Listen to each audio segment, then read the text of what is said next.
Hey, Boys in Motion crew, welcome back to the podcast. I'm Brian here with Tyler and Andrew. Andrew is fresh off a 5K race. He raced Rev and Run 5000 on July 18th in Toronto. Today, we're breaking down Andrew's race. We're going to talk about what worked, what didn't, how it fit into his bigger training plan for Berlin. Plus, we're going to talk about a community idea we have, a half marathon tune-up practice race that we're planning for September 6th. The details are still coming together, but we want to get you thinking about why these kind of races can boost your training.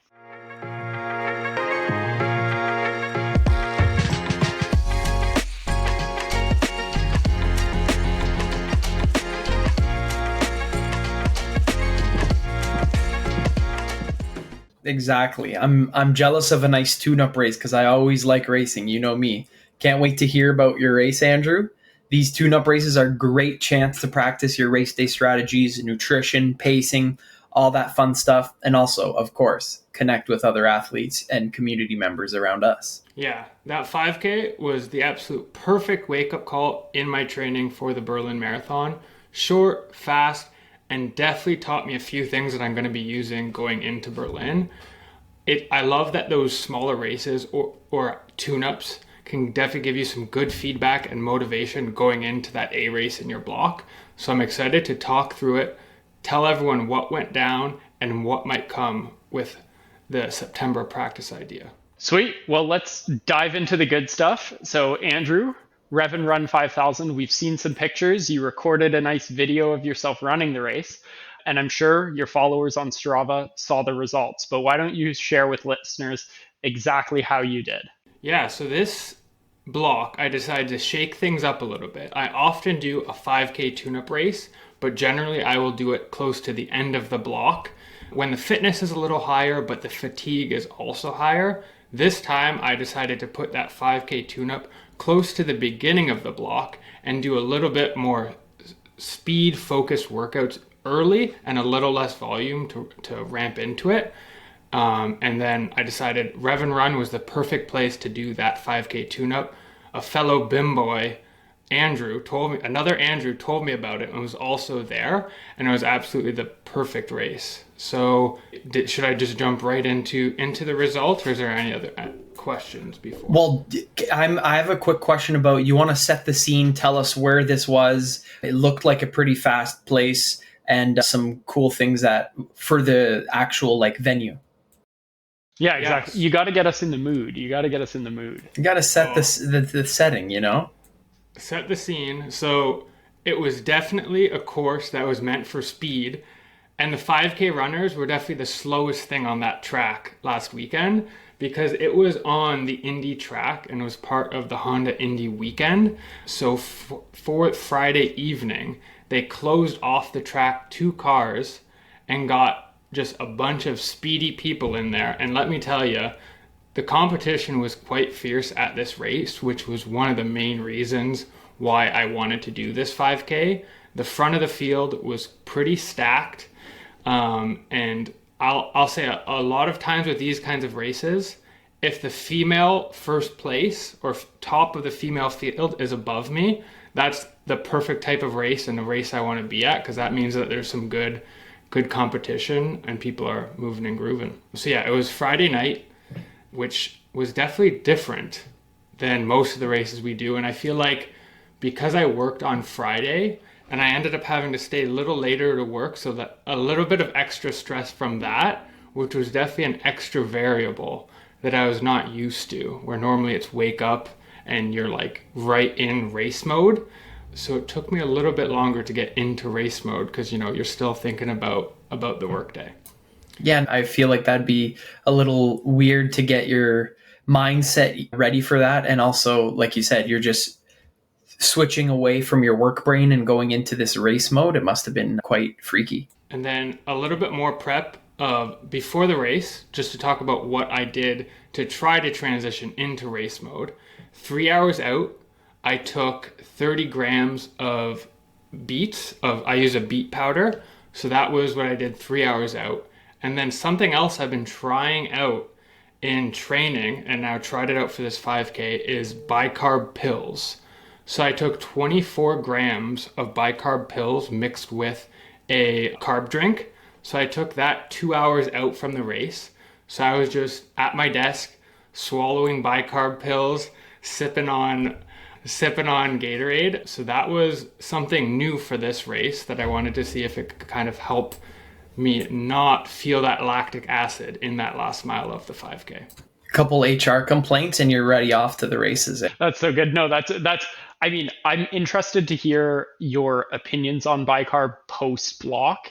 And I love that you're doing it the DIY way. And I think in the pipeline, we have an episode about DIY, and we might need to add that one to the list if the results are positive.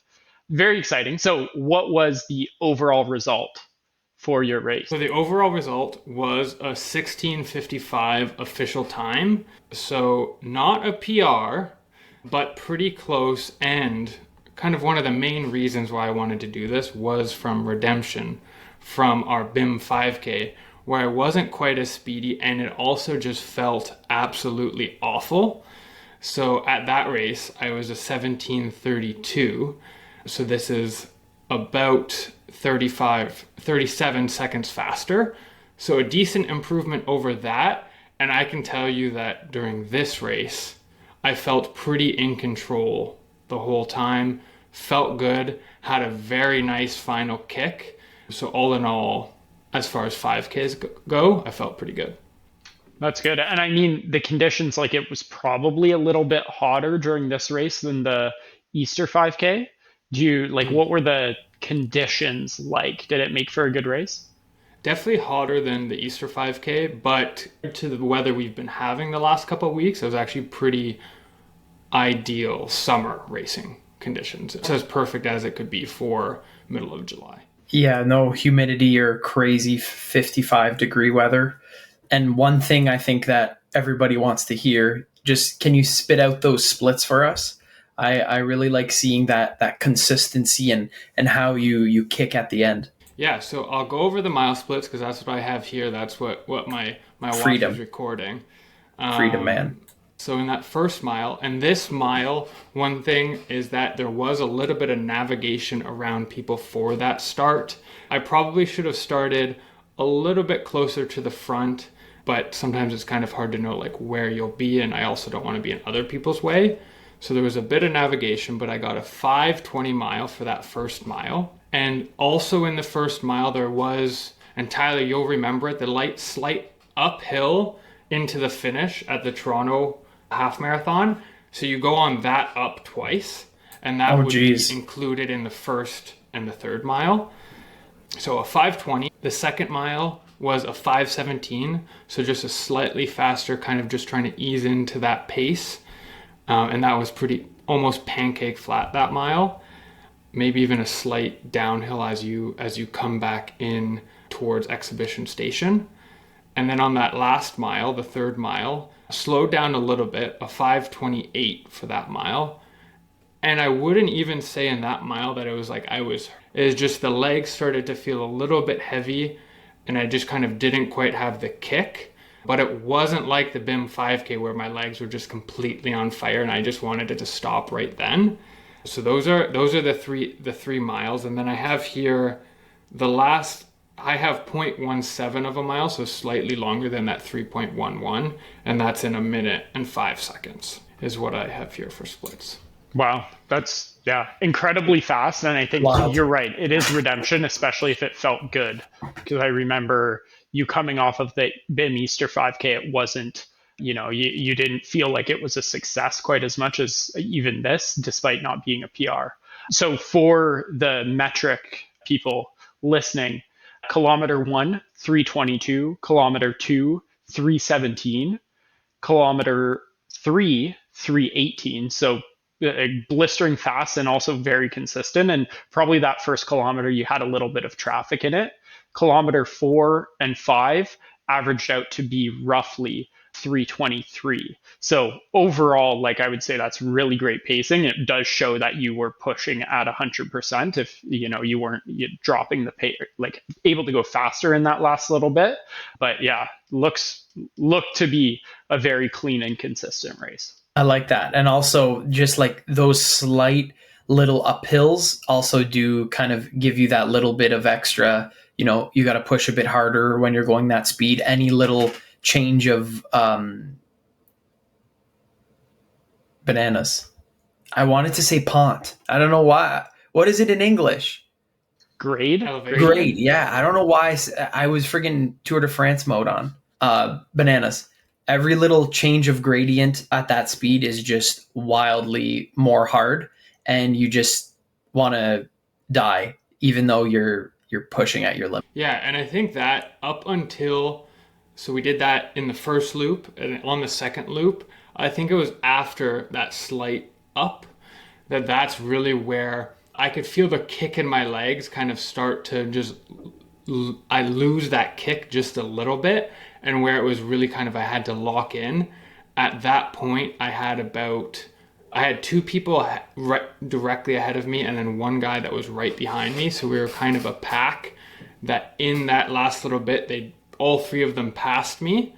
So that's when I could really tell that the effort was catching up to me, because up until that point, I had only done the passing and hadn't gotten past. But one of my favorite things about a 5K or any race in general is I love a good finishing kick. I let the three pass me, but I did catch every single one of those people before the end. And there is a nice video of it from, well, I have a video, and then there's also a video from the front perspective of the kick that I'll have to share. Oh, that's awesome. That's just racing. And it's nice that you were able to have some competition and race like that, because BIM 5K, I don't think you had quite that same ability to kick with people as fast as you. You know, Logan was too quick, and then everybody else too slow. So the one thing I do want to point out is it's clear in the data, and this is why I think having runs uploaded to Strava so you can do the Strava investigation is right on. Like, you were very consistent and fast with pace the whole time, and going up that hill for the second time, your pace dropped to kind of a low of like 3:36, which, I mean, I can't even run a kilometer at that. But the fact that, you know, you saw that pace dip, but you were able to pick it up after that hill just proves how gutsy that racing was. Very nice. Yeah, and I think at that moment, because the stretch that was going into that uphill, I was all alone, like no one really ahead. The group in front of me was maybe 300 meters, and it was actually with the female leader. And I knew that group was kind of like out of reach for me to catch by the end of the race. But after that hill, having people to kind of try to keep and like don't let that elastic band fully snap was definitely super helpful. No, that's superb. So I want to talk fueling for a second. You talked about what you were doing in the hours before the race. 5K is generally not a race where you're actually taking in nutrition while you run. But did you have anything on the starting line? About 20 minutes out, I had Cis Beta Fuel. Didn't really take it for the carbs, but I just wanted that hit of caffeine. So I had that 20 minutes out. But I was actually surprised by how many people that were in my pace that were taking water during the race. It was crazy. I was like... Interesting. Was there a water station? Yeah, there was one water station, and because you did the two loops, you hit it twice. Yeah, I've never really thought of that. I guess, like, yeah, you guys are racing so fast that I can't even believe you'd be able to hold on to a cup of water without it exploding out of your hand. Huh.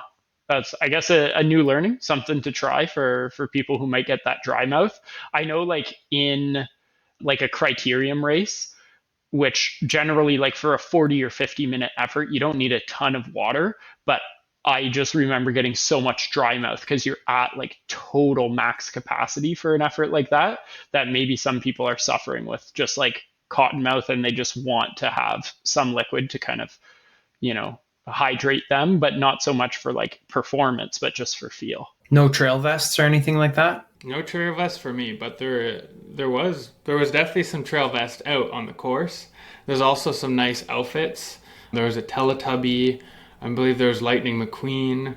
There was a poop emoji. So people came out and were having lots of fun.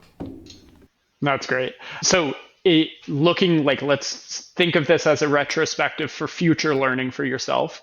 What was one lesson that you learned for future races? I think the biggest one is at that beginning to really try to seed myself in a better position.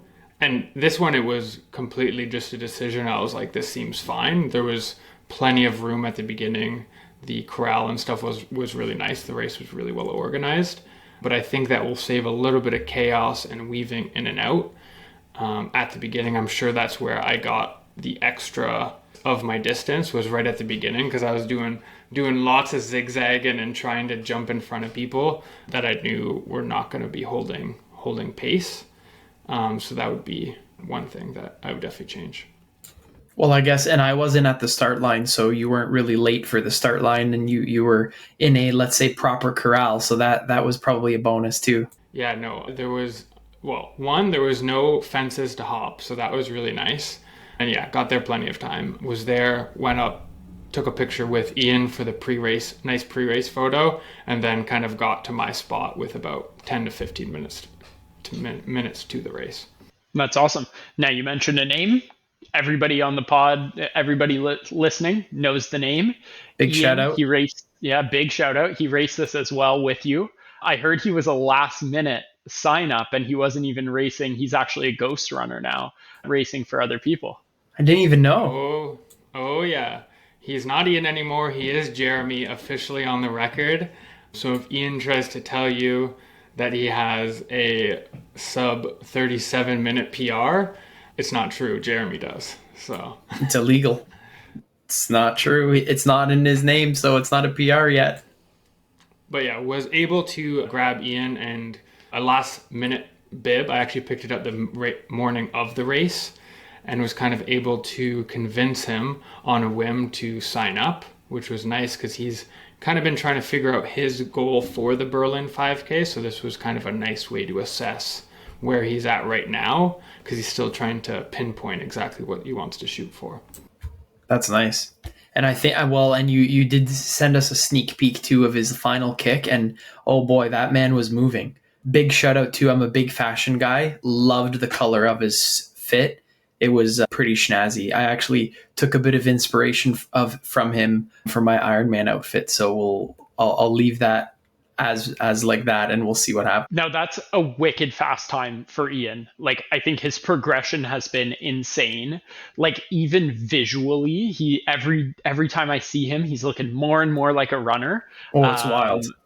And like, his journey is just like super motivating for me, I'm sure for the community, but also for himself. Like, every time it's PR, smashing new distance records, whatever it is, like, he's making progress.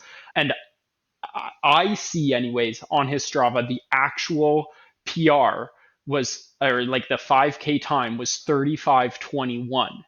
And what I had heard is that he was trying to crack 35 in Berlin, and he's at the doorstep already. So it's just insane, the amount of speed that he's putting in those legs, and the hard work is paying off. So kudos to him. Yeah, absolutely. I know he shared a number with me. Maybe I won't share it just quite yet because he's still, trying to figure out exactly what that is. But every time he keeps sharing numbers with me about his 5K goals, it's literal minutes off of his PR. And as someone that has to work very hard, well, to not even PR, but to take, let's say, 5 seconds off of my PR, to think about minutes off is like, every time I'm like, you're freaking me out. How quick you're getting and how fast it's all happening. So he's been putting in the work.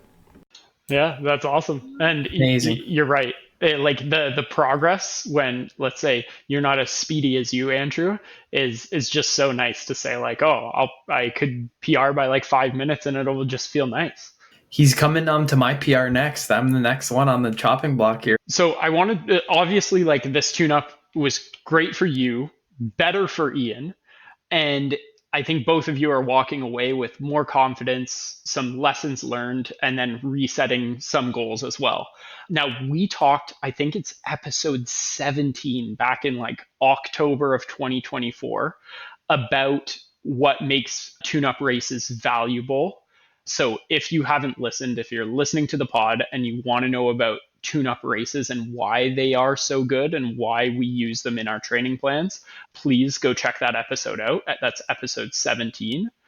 But just roundtable, what is your favorite thing about tune-up races? And then maybe we can hop into what we're planning for September 6th. I'll kick it off. My favorite thing about tune-up races is the atmosphere. I just love getting into that race mode, the whole prep, the morning before, the day of, and then the, execution of the actual race. There's nothing that you could practice enough but to do races. So I think getting into that mindset, getting into that, game time mode, that's the best thing about tune-up races. You could practice your strategy, your pacing, nutrition, everything within racing. So I think just the atmosphere for me. I think for me, it's getting in that race environment, but not having the same expectations a race. I think removing some of those expectations and it being like the peak of the mountain that is your training block lets you surprise yourself, or like find out different things, or like try things that are maybe a little riskier that you wouldn't want to do during your A race, whether that's with nutrition, with pacing strategies. So it's kind of fun to be like in that race environment without a lot of the race jitters and expectations and stuff. Because I know sometimes during A races, that can make things extra challenging. How about you, Brian? Yeah, I love both of those. I think for me, it's the performance check-in. That's the one of the most valuable lessons that you get out of a tune-up race, is just to see where your fitness is at, because oftentimes in a training plan, you're sort of locked in to high volume and your body is totally limited. You're going to be running your tune-up race most likely on tired legs as well. But I often will give a little bit of priority to recovery going into a tune-up race, even if it means, like a rest day right before, or maybe a few easier days, just so that I can really kick it on the tune-up race. And I often find that tune-up race just gives me a boost of encouragement, or helps me set realistic race expectations based on the results of that tune-up race. Whereas in a regular week of training, you might not have that ability to really gauge where your fitness is at because you're just so run down on mileage. Yeah, that is actually another good point. Just to, I guess, echo that, I really do wish I had a tune-up race a bit closer to my race, my A race, I guess you could say. I kind of did my own simulation, but nothing beats the actual tune-up race check-in with your performance. That's a good point. So, Tyler, I do want to ask, but maybe we'll leave it for chat time in a few minutes, which is like how you're feeling, because you're 2 weeks out from Ironman, and I can't wait to do a proper debrief as well. But September 6th in Niagara, we have this idea to do a half marathon or whatever distance you want, tune-up practice race. So that'll be the morning of September 6th, unless the weather is like totally out of whack. But the goal there is to basically have a casual environment that is race focused, performance focused. We're just going to bring out a table and allow people to bring their own nutrition so that they can practice their fueling, their pacing, and be around other people who are trying to hit fast runs and do those tune-up, kind of reap the benefits of the tune-up race together. What are you guys thinking about this? That idea sounds amazing. I think step one there that ran out to me is practicing your own nutrition on the table, have everything set up like you said, a kind of an unsanctioned race, let's call it, and just get ready for the tune-up for the October races coming up for everybody. I think a lot of people have early to late fall races, so I think that's kind of a perfect time. And a day before my birthday, so what's better than doing a half marathon before your birthday? Now, are you actually in town for that weekend? I have no idea. I don't know what I'm doing at that time of the month, but I'm definitely going to put a star on the calendar now. Now, here's the reason why I love this idea, is that tune-up races are great, but the issue is that a lot of half marathons I find are like quite expensive nowadays, and it's hard to find a tune-up race that is somewhat reasonable, because for a tune-up race, personally, I don't care about all the frills, all the extra swag, all of the, just all the extraness that comes with some of these events. So we decided this year that we want to do this, just putting it on ourselves, to try to get that check-in for the fall marathons. But we're still trying to figure out logistics. And I know for me, and we'll kind of go around the room and see what you guys are thinking, but with the idea of being able to potentially cater to us who is doing a half marathon, but maybe others that maybe would prefer a 5 or a 10K, I would love to find a course in Niagara where we could do some kind of, ideally a loop to avoid sharp turns, but a 5K loop to be able to have a decent amount of checkpoints for nutrition. You're able to see people as they come around, and then also makes it easier for those shorter distances. But the big question is, where could we do something like that, and where would be kind of ideal of getting that kind of environment? Yeah, I was going to say that's... Do you guys have any ideas? I was going to say looped course would be probably optimal, like you said, for different distances. Someone wants to jump in, do a 5K, someone wants to do a 10K. Everybody ends at that, let's call it tent or table. But yeah, finding a location would be interesting. Have some logistic coordination to do, but I think it'd be doable for. Yeah, like I think like along the canal is so nice. It's central in Niagara, like around Welland, whether it's like Merritt Island or Allenburg Bridge, sort of where we hosted the fall 5K. That's a little bit more out and back, which is maybe not the most ideal because you're taking those hard pivots for turns. Or even something like Dane City, where you can sort of go out and run like near the rowing center. I think like all of those are decent spots. But I am curious, maybe it's like something we could throw up on Instagram as a vote with each of our top ideas, or we just lock into one and let people decide if they can make it there. What do you guys think of elevation? Like the course for us in Toronto isn't like crazy hilly. It might be a little hillier than Berlin. And for Tyler, I think yours is like net downhill, right? So for I need you, a slide, baby. I just got to go down.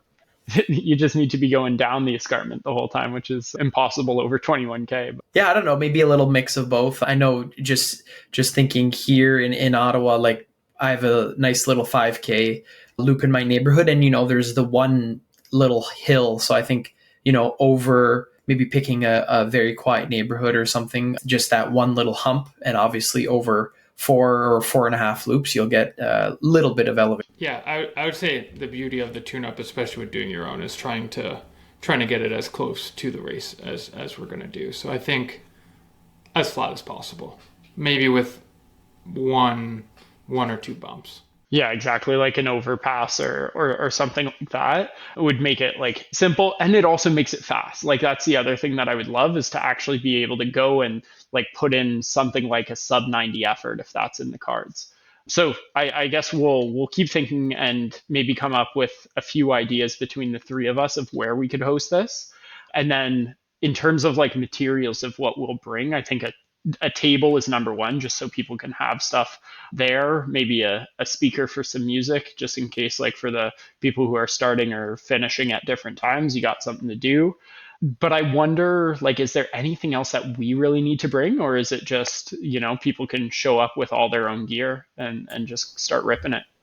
Yeah, table, tent, and some chalk, and off we go. Yeah, maybe depending where we are, a first aid kit in case we're crossing any tracks.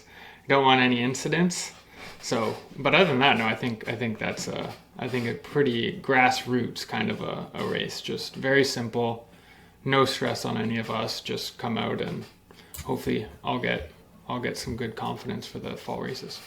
It is a great idea. I think, it's a good alternative to that. You don't really, that's like you said, Andrew, some of my reasons why I don't just book races every second week is I don't want to pay $100 to run 10K. So just that easy option, doing it with friends too. Yeah, and it's something that we can coordinate with like some of the other runner groups and that sort of thing. Just throw it up as a Strava event, let them know what's happening, what the goal is. This is like truly a race simulation. We're not trying to encroach on people's like Saturday run club plans. This is really just a one-off to make sure that people who have a race in the fall have something to really practice their race, their pacing, their nutrition, so that when the big day comes, it's just automatic and you're just following the protocol.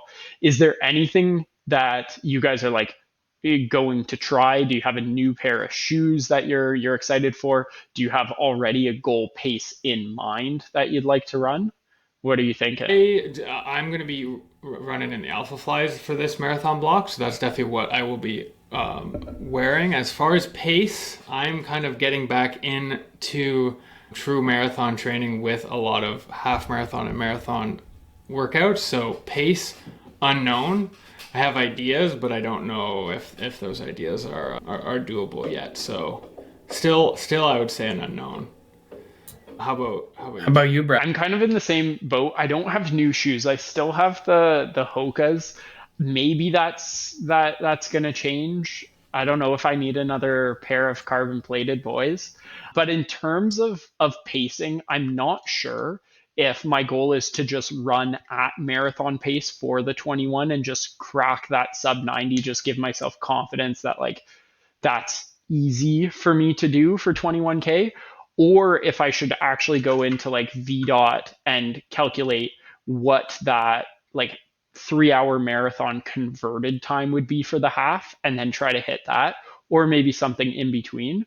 I think that'll be decided between the race and now, but that would be my like tip for anybody who's joining us is put in your event distance that you're actually going to do and then throw in your goal time for that event and find out what that converted pace is for either the half or the 15K, whatever distance you plan on running, and use that as a guide. It doesn't need to be a hard rule, but use it as a guide to figure out what that pace should be for that 21K. So I'll be somewhere floating around like probably 125 to, I think that's like way too fast, to 130 in terms of total time. I'm gonna, as a hot take, if you're, it's not, I don't think it's that hot, but if you're wanting to crack 3, I think your goal should be to comfortably break 125. Having been in your shoes, that is, I think that is the target that it has to be. So I did throw it in. I threw the 3 hour marathon into the VDOT calculator, and it's a 126.18. So that may be the target pace, which that is a 4 minute and 5 second kilometer average pace, which is blistering fast. That'll be a huge PR. That would even almost be probably be a PR for my 15K and maybe my 10K. So we'll see if that's reasonable. But judging based off my marathon pace workouts recently, I don't think I'm there right now, but I've been screwing the pooch in terms of preparation every time leading into those workouts. So TBD, but that's what the tune-up race is for. I need to know that information. I need to know where the body's at. That's why it's so valuable. And you're on the Two Wheel Express. You just can't get off that Diamondback. So I know you can't get rid of that two wheel. I'm putting in a ton of volume. I saw last week that I actually ran more than Andrew, which might be a first. Now I know obviously he had a 5K race, which takes some mileage off, and he had a busy Saturday night as well.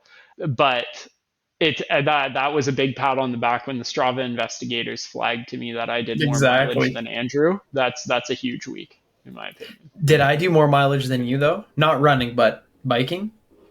Probably all overall hourly, you were probably like a few minutes ahead of me. But I know in some of the Strava clubs that we're a part of, you and I were like in the top 3 for all of them. Oh yeah, I like that. I don't look at the clubs actually. I just recently, the past month or so, I've just been so dialed on literally just my own chart that I'm not even looking at the others these days, except for Gizzard. Gizzard's has been pretty flat. But yeah, the beauty of last week for me was I actually did a true taper for the 5K, so it was pretty nice. And yeah, you have to just avoid other people's charts when you're doing a taper because you're doing it with a purpose. It's the good life. Exactly. That's what I'm at next. Yeah, so let's talk about the good life. How are you feeling? Ironman Ottawa, they say the hay is in the barn, or you're starting to chuck it in the barn as you taper down. How are you? Actually, very surprisingly feeling very good. I had a little discomfort let's say, a couple weeks ago when I was ramping up again, let's call it, didn't know if the knee would hold up. Hamstrings were kind of sore, knees were sore after long days, but after the back-to-back high volume weeks, I've just been feeling really good and just keeping to the plan and not overstretching, but also not cutting anything out, which is great news. And I'm actually sad to see the taper come because I was just getting on a roll there. I still have a pretty dialed week. I think I have 9 hours planned this week. So it's a taper, but still, I think lowering intensity, but keeping that volume there and staying sharp. But yeah, I think we're just excited to see it come, and it'll be a pretty cool thing for all the boys here in Ottawa. Yeah, I can't wait to get you all in the Tracking app and spend that Sunday refreshing the screen and figuring out where you are. A question for you, because this is always what I care the most about, is your transition efficiency. What have you done, or what do you plan to do in the next 2 weeks to make sure that you are fast during those transitions? So this is some big news. I'm glad you brought this up. We were a group of us swimming on Sunday, and I guess we got to chatting, and it kind of clicked in my brain that while you're tapering, you kind of still want that routine. You kind of don't know what to do with your body, right? You guys have dealt with it as well. But I'm going to take that energy and dial it into transition. T1 and T2, I'm going to do some T1, T2 practice, have the bag ready. I have some bags from last year. So put everything in my bag like I would race morning, take it all out, get dressed, get changed. If I'm changing, I'm still not sure yet. So that'll be, and even Juicy's going to be timing me. So I'm going to be doing some going up the stairs, timing myself changing, timing myself getting ready for the bike and the run. So that's a first for me, going to be practicing my transitions. And I'm hoping, I did look at the calculator, I'm hoping to bring it down to 5 minutes. I think I said 6 minutes a couple episodes ago, and I'm thinking we're going to go down to 5. Love it. I know we had asked this before, but how are the transition points to where you get changed for Ottawa? Because I know that distance can vary between different triathlons. Yeah, that's true. That's a good point. I think I guess I'm pretty familiar with the T1 area. Depending on how they're going to set it up, it's going to be relatively close in proximity to the exit of the swim, like comparably to, let's say, other races I've done. It'll be, I would say, actually under 500 meter run. So it's going to be like you get out of the water, and I feel like the tents will be right there. Get ready to change, and then another couple hundred meters to the bike. So it'll be relatively short. I think maybe a good minute or a minute and a half of actually running time, let's call it. But the rest is just in the tent, head down, and one focus, getting on that bike. And for T2, I have no idea, to be honest. I know what park it's at, but I don't really know how they're going to set it up. But the T2 usually it ends up being quicker just because you're on land, you're not discombobulated for the most part. It just depends if you take an audible and go to the bathroom then or later on in the day. So that's kind of really the shift of timing for T2. But I'm very excited to see how that'll pan out. Nice. Very, very excited. I won't be able to be refreshing like Brian, but I'm excited to do the investigation on the ride back from Algonquin. That's true. You guys will be doing opposite. You won't be at the, let's call it, video recap, Brian, but you'll be refreshing like a maniac, and Andrew's going to be the opposite. He'll be in the dark for that day, but he'll come back and listen up. So it'll be fun. Yeah, I'm excited to see what you do. This has obviously been a long time goal, and you obviously have set a big goal to try to break a nice time. And I hope that the conditions on the day, I think before we started recording, we were just talking about the conditions. They look like they could be a little stormy, but we're still 2 weeks out. So the temps and the winds can shift directions, we'll say. 100%. And we have a group chat here in Ottawa with, all the locals training and stuff like that. And you can see everybody's pressed the panic button. I've been reading the chats for the past week or so, and just everybody's just, what happens what if I do this? What do I do here? How do I swim this? And it's fun to see everybody starting to get nervous and antsy, I guess. And it means people care, right? So people are just fired up for the day. For sure. A few people getting antsy. Got to give a special shout out to Chris Carter, who we saw hot in the chats of the triathlon community in Ottawa. I think Tyler was supporting him in the chirp session that a few of the triathletes were having there. I think it was about in water calls and that sort of thing. But we Yeah, were I've giggling never when we heard could see about it. that. Yeah, I've never heard about that, but yeah, it's a pretty interesting take to that. That's for sure. Yeah, no, that's great. So we've pre-recorded next week's episode because I am out having surgery, which will force me to take some good recovery time during my block. And that episode is all about the power of the recovery workout. So be sure to tune in next week because that episode I think is a really critical one, especially for all of us who are doing so much volume and putting so much effort into these really hard paces and these hard attempts at PRs and all of this. We often forego the recovery part, and the recovery workout is one of those essential keys to unlocking speed, even when you don't feel like you're putting out a ton of effort. But yeah, thank you very much for listening and joining. We're the Boys in Motion crew. We hope that Andrew's race insights and our little talk about tune-up races got you fired up. Share this episode with your running buddies, cycling buddies, or even triathlon buddies. If you're local, keep your eyes peeled for details on September 6th in Niagara region for that half marathon little tune-up for our fall race. It's going to be a great way to sharpen that pencil and your race skills for the community. And as always, just a weekly reminder, we are not medical professionals or coaching pros, so don't just go taking bicarb because we said so, because it might have you rocking shitting at the finish line. Check in with your experts before making any big changes to your training or race plans. Holy frig, what a way to end the episode. Well, Flip listen, that. folks, keep flip. Oh, there we go. That's flames, baby. So keep moving, keep pushing, and remember, every step forward is progress. We'll catch you next time on The Boys in Motion.